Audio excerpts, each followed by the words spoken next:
J-Rock Houston, and you're listening to Catacris Magazine. We can be found on the web at www.catacris.com. And today our special guest is lead singer Ricky Warwick from a band Blac Star Riders. And today we're talking to Ricky about his upcoming solo album, which is called When Life Was Hard and Fast, which will be released January 29th, 2021. Welcome to the show today. How you doing, Ricky? I'm doing very well, thank you. How are you, Jason? I'm doing great now. A lot of fans, as I said, probably know you from bands like Almighty and Blac Star Riders and Thin Lizzy. Before we get into the new album, I'd like to ask you a little bit about, go back in time and talk about the time when you got that call from Scott Gorham to join the then reunited Thin Lizzy, and what your thoughts were. Oh, man, how can I forget it? It was January 2010. Yeah. I'd known Scott. Scott had been a friend of mine for quite a few years. Scott and I go way back from when I was in the Almighty. And Scott actually played on my very first solo record. Oh, wow. So I thought, the phone goes to Scott, and I thought he's just calling up to shoot the shit, basically. Yeah. Just say, how's it going? How are you? And stuff. And he drops that question, and I'm like, excuse me? Can you say that again? Yeah. He's like, I'm putting Thin Lizzy back together, and he said, I think you'd be the guy to front it, and I immediately went, I'm in, without even thinking about it. Yeah, and then, sorry? I was going to ask you, so did you initially feel any pressure, on one hand, like you said, you're honored to be getting this call, but then what if fans are going to think about me? Well, it's that thing, Jason. Something when you're a kid, you dream of being your favorite band. So somebody just asked me to be in my favorite band of all time. So I said yes. And then as the words sort of leaving my mouth, I thought, what have I done? Yeah. Phil is revered. He's iconic. It's he's Phil. I was like, how am I going to pull this off? What have I just shot myself in the foot here, or what have I? All the doubt and all the nervousness then started creeping in. I talked to Scott about how he wanted to portray the band for a while, which was cool. And then I put the phone down, immediately called my wife, and I called a really, really good buddy of mine, a guy called Del James, who you might know. Del used to work for Riff magazine. He also works for Guns N' Roses. Del and I have been friends forever. Del's another Thin Lizzy aficionado. And I said, what do you think? Should I do this? And he went, absolutely. He said, why wouldn't you? Yeah. He said, he said, for one moment, if it doesn't feel right for one moment, just stop. Don't do it, Yeah. So I took all that advice on board, and then I just thought, how am I going to do this? How am I going to do this with the humility, the honor, and the respect, and also do it justice? And that's when that all came into play. Thankfully, I had a year to sort of get my shit together before the first show.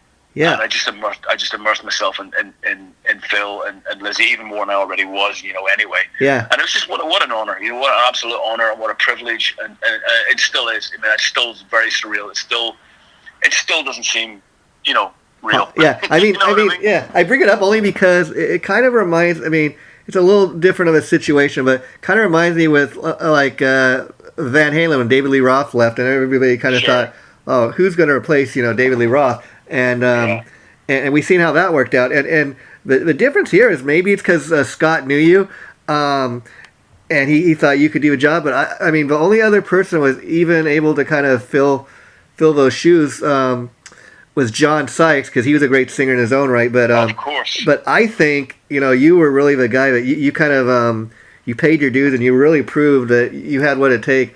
Thank you. Because I'll tell you why. Because in listening to the new CD that we're going to be talking about that's coming out, I hear a combination of influences, everything from Thin Lizzy to Def Leppard, and it's kind of interesting because I know, Phil, you're originally from Ireland. You got that accent, and so it's probably the fact that you are so hugely influenced by the guy and your fellow countryman from Ireland, that you were able to pull it off, I think, Thank you. I think that had something to do with it. Look, I mean, it's really simple, Jason. Yeah. Phil is the lead singer of Thin Lizzy. When I close my eyes, I don't see me singing with Thin Lizzy. It's Phil, and Phil will always be the lead singer. carrying on the legacy. Yeah. I've just been handed those wonderful songs to sing. I keep those songs alive and keep playing them and keep trying to, if somebody goes to a Thin Lizzy concert, and never got the chance to see Lizzy because they were too young. Yeah. That's great. Or somebody, if I'm turning young kids on to go and check out those Lizzy albums, then to me that's job done. I'm turning them on to the greatness of Phil, and that's why I see my role in the whole thing. I'm not the lead singer of Thin Lizzy. Phil Lynott is the lead singer of Thin Lizzy. Yeah, and that's the only lead singer of Thin Lizzy. Oh yeah, yeah. I mean, even John Sykes, I would say, was just kind of filling in. But let me ask you about that, because then we've got the Blac Star Riders. Did it get to the point where you thought, okay, it's great to be doing this Thin Lizzy thing and continuing on with the legacy, but as a musician myself, I would like to kind of be writing my own music? Exactly, that's what it was. I mean, the Thin Lizzy thing was going so well, and the live shows were doing so great that you as writers and musicians, you get, we should write some songs. We should, and we started writing some songs with in the back of our minds. Maybe we should put this out as Thin Lizzy, and then you sort of give yourself a shake, and you let your heart roll your head again. You go, really? What are you thinking? Playing these songs live is one thing. To record without Phil and to do a record, that's just crass. And I think that's when the penny dropped, and we thought, okay, well, we've got these 15 killer songs. Yeah. What are we going to do? We don't want to waste them, so let's just put them out. Let's think of a name, put them out under a different name, and see what happens. Yeah, and we didn't know if anybody was going to dig them, or we had no idea. But we just knew we had good songs. We wanted to put them out there. Well, I think too. The other thing, it's almost like a super group in a way, because I know between the band members, you all have your own little fan base, so you're going to get those fans right away checking it out. From each guy's background. Yeah. And then I do think as good as an album you could have put out under the Thin Lizzy name, I do think there's a hardcore Lizzy fans that would have been like, who are these guys trying to, this isn't Thin Lizzy. And so you, by doing it the way you guys did, you get to avoid all that, Absolutely, and that was the thinking behind it. I mean, when we stupid, we knew that it would offend a lot of people. Shit, it was offending me. Sort of closer it got, I thought, as a fan, I'm not comfortable doing this, And I could tell that Scott was wrestling with it. We all were. And then when somebody sort of said, "Look, hey, this is done," it was a huge sigh of relief. And putting that under a different name was absolutely the right way to go. I'm so glad that we agreed to do that. And the fact that we're going into the 5th Blac Star Riders album, almost 10 years down the line, 9 years down the line, tells you that it was the right thing to do. You got a nice little legacy for yourselves now, and let me ask you, I've been seeing all kinds of things online about a documentary or about Phil Lynott or a movie or something. Do you know anything about that, or have you seen it? Yeah, yes, I've seen it. It's called Songs for While I'm Away, and it's a wonderful documentary on Phil. It's all about Phil. Oh wow. Phil's life, his upbringing. Scott Gorham's on there. Oh wow. There's some great interviews, and James Hetfield's on there. Wow. And it's just people that knew Phil and people that were around Phil and the influence that he had. Very moving, very in depth, and well worth checking out. Oh yeah. Okay. Now let's get into your new album. I just wanted to kind of give people a little history of who we're talking to here, and now the album's called When Life Was Hard and Fast. Now that's the title track. I kind of love the title. It's kind of a real rockin' attitude. I mean, is this written about a specific time in your life when life was a little harder and faster? I think so. I think the song was written with a really dear friend of mine from Belfast called Sam Robinson. And we grew up together. I think we wrote it about being kids in Northern Ireland and growing up at the backdrop of what was going on there in the 70s and 80s when we were young, with all the troubles and everything, and dreaming of being in a band and getting away and seeing the world and the reason we picked up a guitar with girls like us more, and just back then, before there was the internet, the pure innocence of it all. You get kicked out of the house when the sun came up, and you were told to stay away until dinner time, till the sunset. And you just played on the streets, and that whole innocence that I think that we had that when we were kids before you stared at a phone for 17 hours a day. Yeah. And I think that was just the beauty of it. I mean, it was a crazy situation to grow up in, but it was also a very interesting one. And you know, a lot of adventures growing up in Northern Ireland when I was a kid. And I think that's just harking back to those sort of halcyon days of when we were, you know, what was the soundtrack of our youth, and you know. Because your publicist sent me like some PR material, and in there they included a bio on you, Ricky, and it had mentioned that you being from Ireland, that you had grown up like and worked on your father's farm. That had to have been quite different from what you're doing these days. Yeah. Well, I mean, that certainly taught me a good work ethic. I mean, I've always been very good at getting up early. Oh yeah, I mean, I mean, it's totally a different life, but I'm sure, like you said, it gave you a great work ethic, gave you like humble beginnings, so you really appreciate the success you've had in your musical career, you know. Absolutely, yeah. Thank you. No, I would, you know, obviously I worked on the farm. My father and I were very close. But my father was also my biggest supporter. I mean, he encouraged me from day one. The moment I picked up a guitar, he was like, he said, it was a small farm. We didn't make much money. My dad was as passionate about farming as I was about music. And, my dad just loved being a farmer. The money didn't matter to him. He just loved it, and he saw that I felt that the same way about music, and he encouraged that. And he just was always like, if you can get something where you don't have to work on this farm the rest of your life, I'm behind you 100%. And he was an amazing man, and he was always very encouraging and help, give me time off to play shows and rehearse and all that kind of stuff. But he worked me hard too. He said you got to earn it. Yeah. I mean, and I really think that's something that is lost on the youth today. Working hard. A lot of people just want everything to they have a sense of entitlement, or they want it handed it to them. Sadly they do. I mean, I have kids of my own, and sadly that seems to be the precedent that's out there. It's just why can't I have it now, and I want it right away, and why do I have to put the work in, and and that's sad, because I think that there's more realistic ideals that are there that I still have that work ethic that I had on the farm today, and I think that's a reason that I've been able to do this for the last 30 years is because of that, that ethic. And let me ask, you mentioned your dad and how close you were to him. Did he live to see you have the success that you did in the music world? Yes, he did. He did, very much so. And he was, and he came to the shows. Oh, wow. He was really into it, and he got to see me play with Thin Lizzy, which is obviously huge. So thank you. He did, yeah. And then now, I imagine even like your mom and dad being from Ireland. Thin Lizzy was a lot bigger in Ireland than they were even here in the United States. Huh? They must have heard the name Phil Lynott while you were growing up. I'm sure all through Ireland, right? Yeah, they were an institution. I mean, they just were. They were Irish. Yeah. They were ours. Yeah. We owned them. It was like they were to me the ultimate rock and roll band to come out of Ireland. They were just the best. And I imagine you've been to that statue of Phil I've seen that they have in Ireland.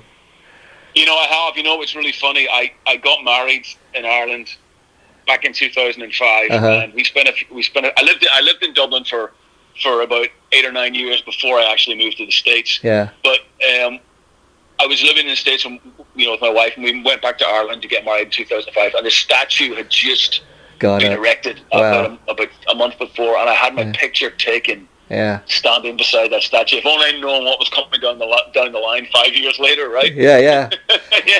Now, talking about that, what's that been like? Because you lived in Ireland for most of your life, and then you're living here now. I'm sure you've been back, like you said, from time to time, but you must. Must be quite different living here in the States than it is there.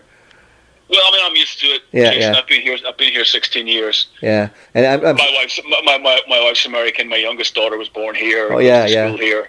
So I'm pretty much ingrained in California life, but I go home a lot and I miss it, and I do fully intend to return there one day. Yeah. Full time. My wife loves it over there, but with playing and touring, obviously I get to go home a lot, and for Christmases every year we'll go back for a couple of weeks. Oh wow! And now I was also reading in regards to a new album. Let's talk about some of the musicians. You got a great band. One of the guys that plays on there I know is Keith Nelson, the guitar player from Black Cherry. You got Robbie Crane that you play with in Blac Star Riders. And who are some of the other guys? Well, that was the main nucleus of the band that recorded the album. Keith Nelson co-produced it and co-wrote most of the record with me. Yeah. Keith's a great guy. So it was myself and Keith on guitars, Robert Crane from Blac Star Riders on bass, and Xavier Muriel, who used to be the drummer in Blac Star Riders. Yeah. Wow. He played drums on the record. So that was the hardcore band. But then I had my buddies come in, special guest players like Andy Taylor from Duran Duran and Power Station. Oh wow. Played solo on the track. I got Joe Elliott singing backing vocals on one of the tracks, which is really cool, So, and Dizzy Reed from Guns N' Roses playing keyboards on there. Oh yeah, he's a guy that's all over the place. Dizzy Reed. I mean, I recently interviewed John Bush from Armored Saint, which is like a pure full blown. And he was telling me that Dizzy plays keyboard on their album, so it's kind of interesting. But But yeah, he's a great dude. He's only too happy. He just loves to play. And I've known Dizzy a long time, and he's just great. And you mentioned Joe Elliott. I was reading too that on one of your earlier solo albums that you actually got to record at Joe's home studio. What was that like?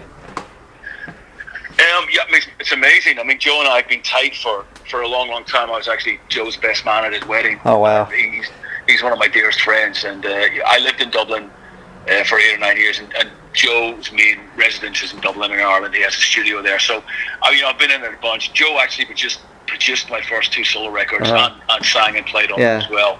So I have a great relationship with Joe, and he's great because a man that's been as successful as he is and is still such a fan. Oh, yeah. And by the way, a great musician. Joe's a great guitar player and a great piano player. Oh yeah. People just think he's a singer, but there's so much more to the guy. So he's a great sounding board for me, and I always, if I have ideas or whatever, I'm working on a record, I'll always be bouncing them off Joe to get his opinion, because he's honest. He'll go, you can write a better chorus there. Yeah. The guy that sold 120 million records, you're going to listen to, right? Yeah. I mean, it's kind of funny because you'd think he would have at least, like you, Ricky, put out a couple solo albums, but I love what he's done on the side of Def Leppard with his band Down and Outs. I mean, he's a diehard, Mott the Hoople fan like a lot of us, and he made people take notice of that band once again, but a lot of people forgot about Mott the Hoople, I think, and just how great of a band they were.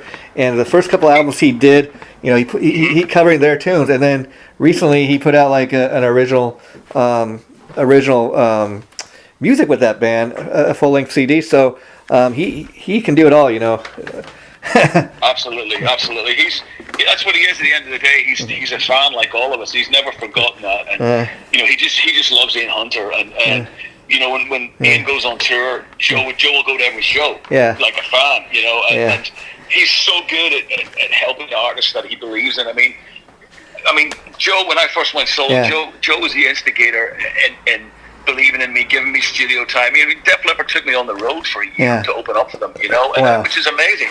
They didn't have to do that. The fact that the whole band believed and supported in what I was doing, ultimately was just massive in my career. And they're just a great bunch of guys. They really are. I can't say enough good things about them. Oh yeah, I'm a huge Def Leppard fan. Who the hell is it? But like those guys, they've been together for so long. They really are like a band of brothers. I love the fact that I've heard them talk about when Rick Allen got in his accident, and I've heard Joe, like in interviews over here, say, "Hey, we weren't going to be the ones to tell him that he was no longer in a band. We were going to let him, make that decision." Which is amazing. Right? Yeah, and it really is just amazing. And I'm really glad to hear that he kind of encouraged you to do that first solo album, because who knows, you might not have done one, otherwise. And I think too, what by you doing a solo album, what it proved is as great of an honor as it was for you to kind of do the Thin Lizzy thing for a while, that hey, I also got music of my own in me, Absolutely. Well, I was it was a messy point in my life, and I was definitely struggling. Yeah. And Joe sort of, he didn't sort of. Typical Joe is what I love about him. He sort of grabbed me by the scruff of the neck. It's like, pull yourself together. Yeah. This is what you do. You write songs and you play. You're going to make a record.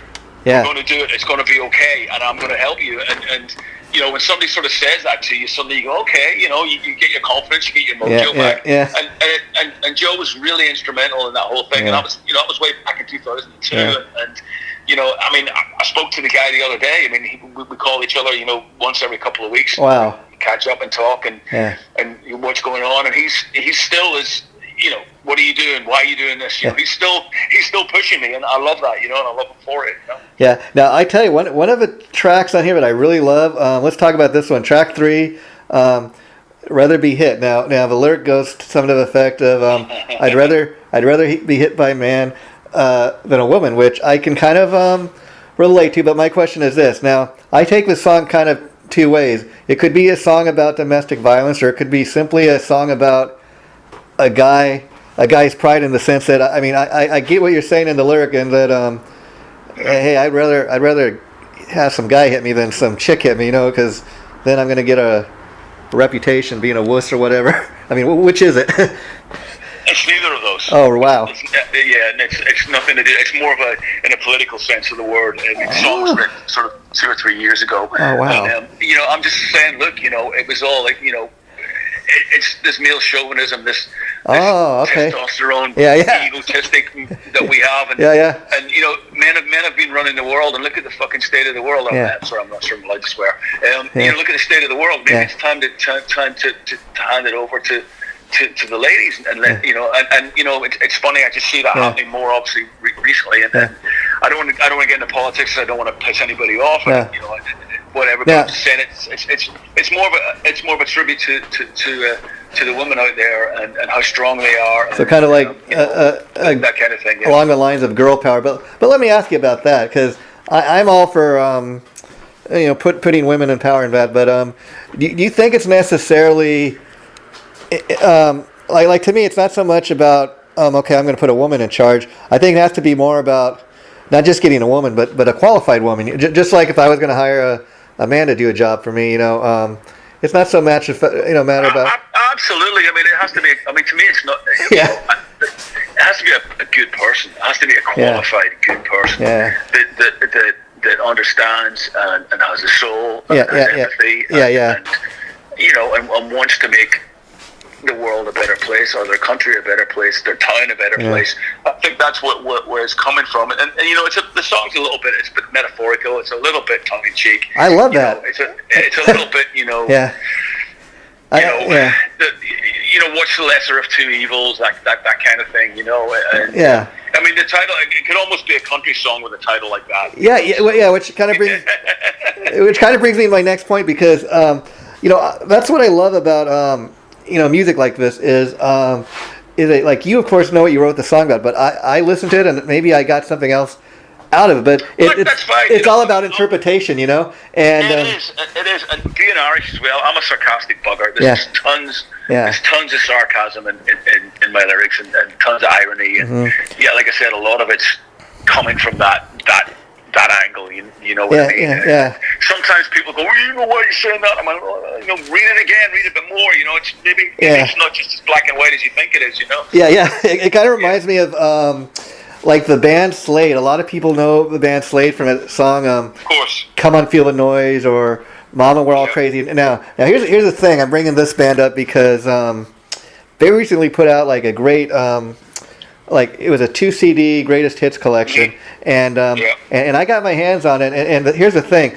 I of course was aware of those 2 songs, but then I forgot about like songs like you know, Goodbye to Jane, and they had a Christmas song, but I thought, man, you know, there's more to this band than just these 2 songs, you know, and sometimes, you know, that happens, we forget about these great bands, and then they release something like that, you know, they really were a great band, you know.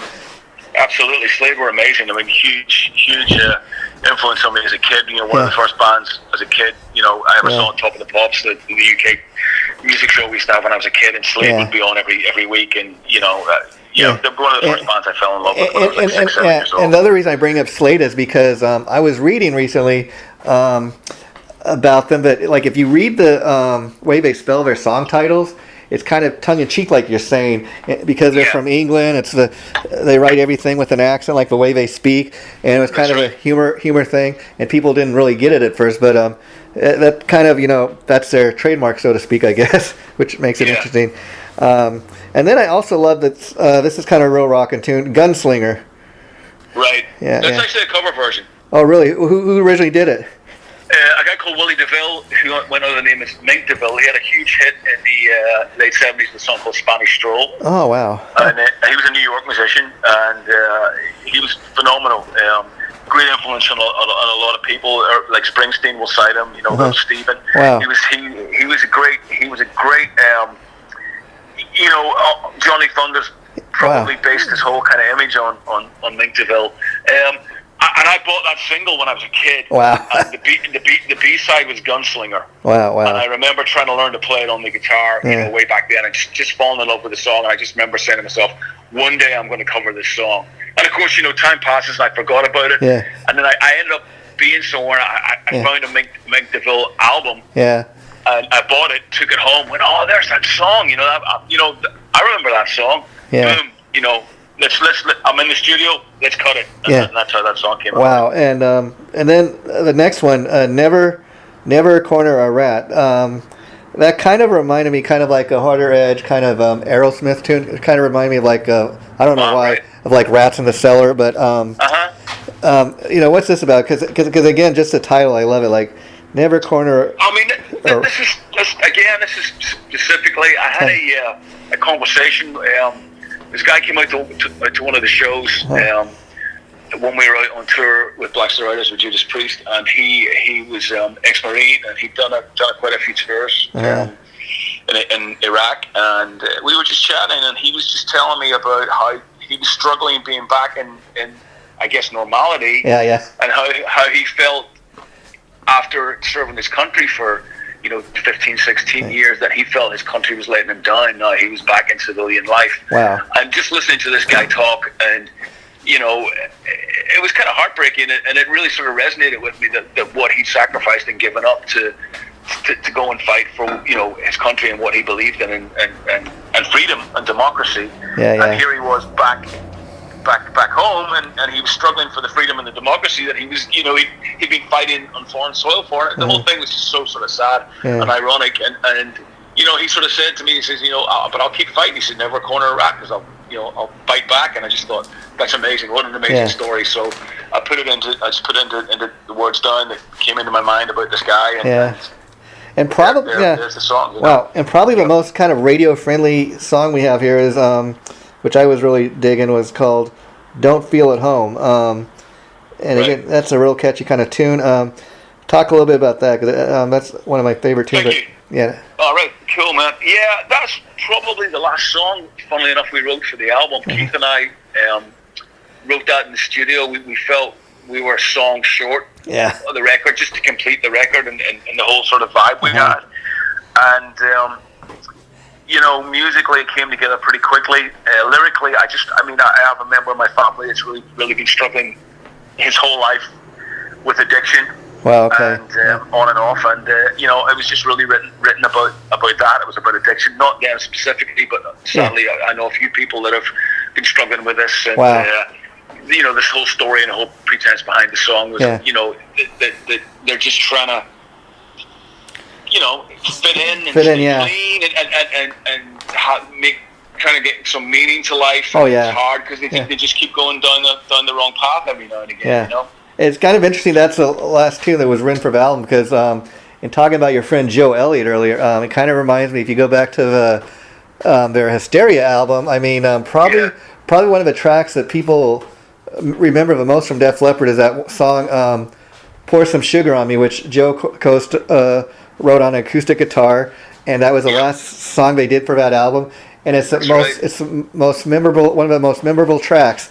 And it was actually that track that kind of helped that album kind of start to take off, because it wasn't selling real well at first until they released that as a single. That's right. So sometimes the last thing you write is maybe the most memorable. That's it. It's when you don't consciously think about something. Sometimes like you're not trying to write a hit; it just comes out. Yeah. That's the key. That's the key to it. You just, hey, and Scott Gorham told me that was the same. It was the same with Thin Lizzy, Boys Are Back in Town. It was one of the last things they wrote. And they didn't even think it should be a single, So there you go. And as far as Gunslinger, I think that was a great song to cover for. It's not an obvious choice. It's not an obvious cover, like you might somebody might expect you to do a cover Boys Are Back in Town or Whiskey in the Jar, but that's too obvious a choice, so you're like, I'm going to, and what's cool about this is a lot of people have not heard the original version, and they're going to go back and listen to that now because you turned them on to it. I hope so. I mean, that's the plan. I mean, this song was special to me, like I said, growing up, which is why I covered it. It meant something to me, and like I said, I'm a big Mick DeVille fan, and I felt that I could do the song justice as well. You did, for all those reasons, You did, my friend. It's Still Alive. When I seen that song title, kind of took me back to like an old Johnny Winter tune called "Still Alive and Well." But right. But this is a great tune in itself. So talk about your song.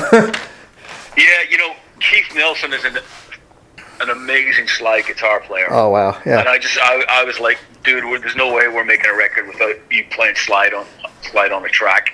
And I had the idea for the song and the riff, and I brought it in. And I said, this is the one. I said, this is your slide guitar. It's just crying out for it to be on there.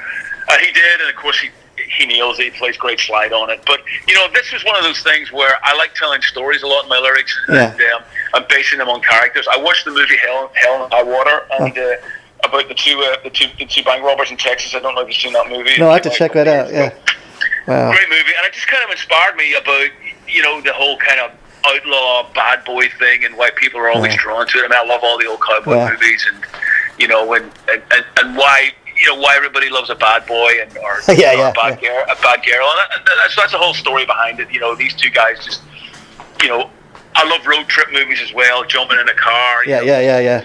Robbing banks, just old school, Yeah, and I mean, this is a great sounding kind of classic rock, hard rock album, just from top to bottom. And I think the sequencing of the songs are great. I mean, starting it off with the title track. I mean, that's really a great choice because it gets it off to like a rockin' start, and then you end with "Clown of Misery," which is probably the most different sounding song on there, and it's kind of an interesting way to end the album, but it, because of the fact it's probably the most different track on there, it really stands out. Thank you. I mean, that song that's the iPhone. That's me singing into my iPhone. Wow. So that's an idea that I had that I picked up the guitar and blah blah blah. Sang it into my iPhone. And, it's about, it's very simply Clown of Misery. It's about, you paint on a smile and inside everything may be falling apart. You may be having a tough time, but you're keeping up this facade. Because you don't want the people to know your weaknesses. So then, that's the reasoning behind the song. But I just sang the whole idea, and I sent it to Keith. And I went, hey, what do you think of this?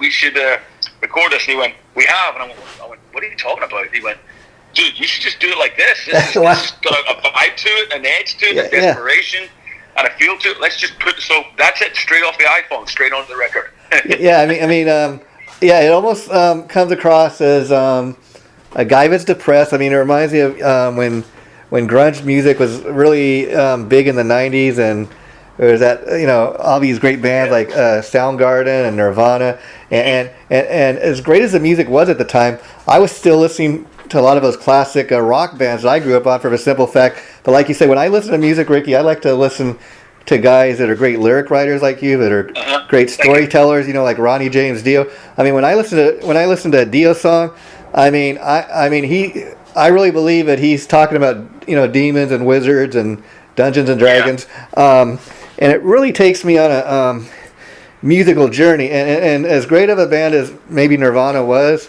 I mean, a lot of those songs were kind of, let's be honest, Kurt Cobain was depressed. Look at what tragically happened to him, and a lot of those songs kind of bring you down, as great as they are.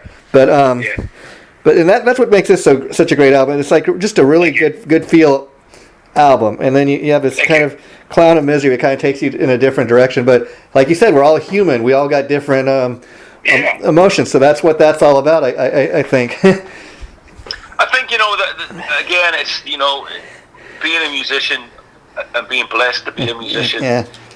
Sometimes, you can, like everybody else, we can have a crap day, a shit day. And we can't just call in sick to work and go, I've had a bad day, I'm not coming in. If we've got a show that night, we've got to get up there and play and got to entertain those people and make them happy. And, I'm like a lot of people, I've gone on stage sometime where something's happened at home, or I just had a bad day, or I'm just, Like, I'm just not in a good headspace, and no matter how much I try and get into that headspace, it makes it worse. So you stand up there and you still give it your all, and you still play with your heart and your soul, but inside you may be, falling apart. And I think that was the idea, sort of, the Clown of Misery. That I'll still get up there and I'll still entertain you, and I'll still kick ass. But some days you go understand. I could be having, like everybody, I could be having a real shit day. Yeah. You're human, right? I mean, And then I was reading on Facebook about Ricky Warwick's Almighty Christmas Acoustic Lockdown Show. Talk a little bit about that.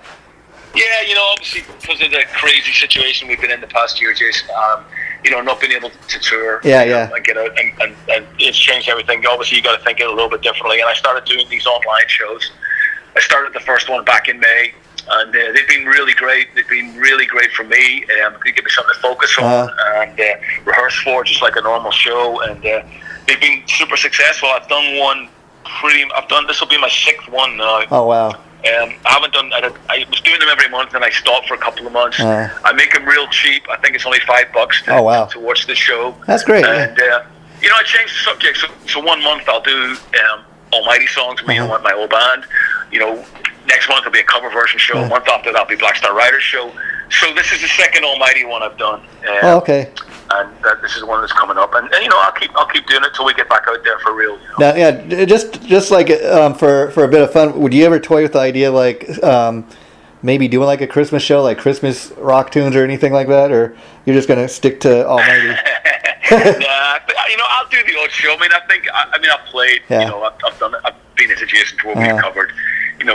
Merry Christmas, Everybody by Slade, like who we mentioned, and stuff like that. I'll throw in the odd song, but I don't think I'd do a Christmas album or a Christmas show. It's just not really me, Yeah. I hear you. I mean, it's kind of funny that Twisted Sister, they put out a Christmas album of their own like a few years ago, and it's great. It was really cool. For what it was a great album. But it's funny that is an even bigger selling album than their Stay Hungry album, which was the one with I Want to Rock and We're Not Going to Take It. But who would have thought that? But So you think Slade? Slade have got that song "Merry Christmas, Everybody." Every year they put that out. Yeah. It's a top 20 hit all over Europe, and it's just it's like it must be great knowing you've got the royalties coming in from that every year for the last 40 years. That's probably netted those guys, I'm sure $1 million a year. Oh yeah, and then isn't that amazing?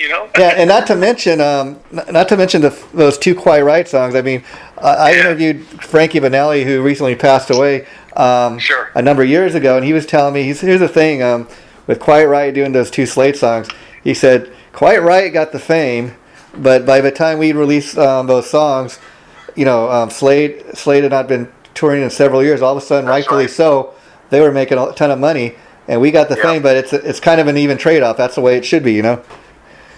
The writers get the publishing, and that's it. And I mean, again, to me, like you're saying, with that one Christmas song they did every year, I mean, they have a hit with it. All these years later, that just goes to show not only is it a great song, but what great songwriters they were. Yeah, and it's a great Christmas song. I mean, it's probably definitely in my top 3 Christmas songs of all time. Oh yeah. I love it. I mean, so listen. Hey, and I said I wouldn't do it. Now you're making me think about it. Never say never, right? Yeah. So So hey, Ricky, I was wondering, in light of all the lockdown stuff, I guess you really can't play out until it's all safe to do so. But are you any plans for any music videos for these songs or anything like that? Yeah, there's already one out. We did a music video for Fighting Heart, which is already up on YouTube. Oh, I'll have to look at that. Okay. That came out a month or so. And the next song that's dropping is You Don't Love Me, which drops this Friday. A brand new music video coming this Friday. And the song will be available for download prior to that. I love that. So You Don't Love Me. So final question for you today is, actually I got 2 more. When the album is released on the 29th, will people able to buy physical copies as well as digital copies? Yes, absolutely. There's tons of great editions out there. There's 3 different colored vinyls out there. There's digipacks. There's I think there's giveaways with some have got like a little whiskey hip flask engraved that you can buy with versions of the album. So RickyWarwick.com. It's got all the links. Obviously, it's coming out in Nuclear Blast. It'll be online everywhere. It'll be up in all the. I've seen you got a ton of great merchandise too to support the new album. And and then the final question I was going to ask, because before you were ever involved with Thin Lizzy or Blac Star Riders or any of that, you mentioned the band Almighty. That's what people first kind of came to know you. Yep. Now, I know like a lot of guys, you probably started out as a guitar player. So my question is, did you become like a lead singer kind of out of necessity? And what was that like for you to kind of see yourself develop as a singer? You know, it's funny.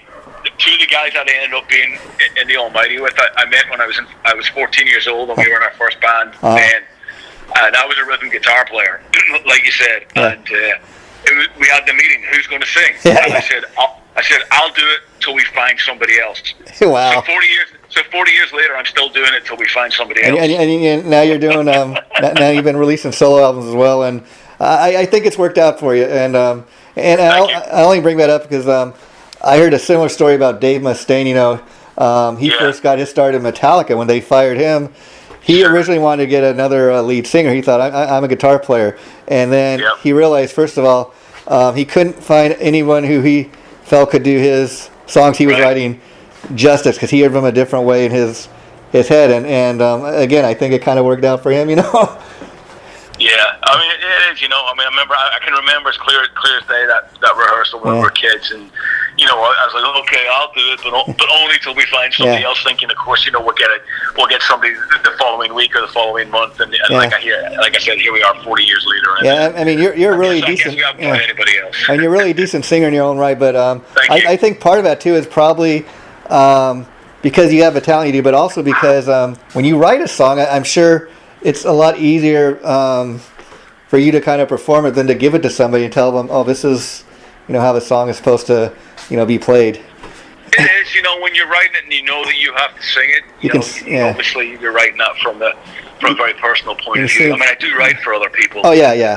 I write a lot for other people. And that's great. And that's kind of cool because you can put on a little bit of a different head and try and get into their space of what they're thinking and feeling. And maybe you get you can sort of, you know, let yourself go a little bit when you're writing more for other people because you know that they're going to be singing it and not you.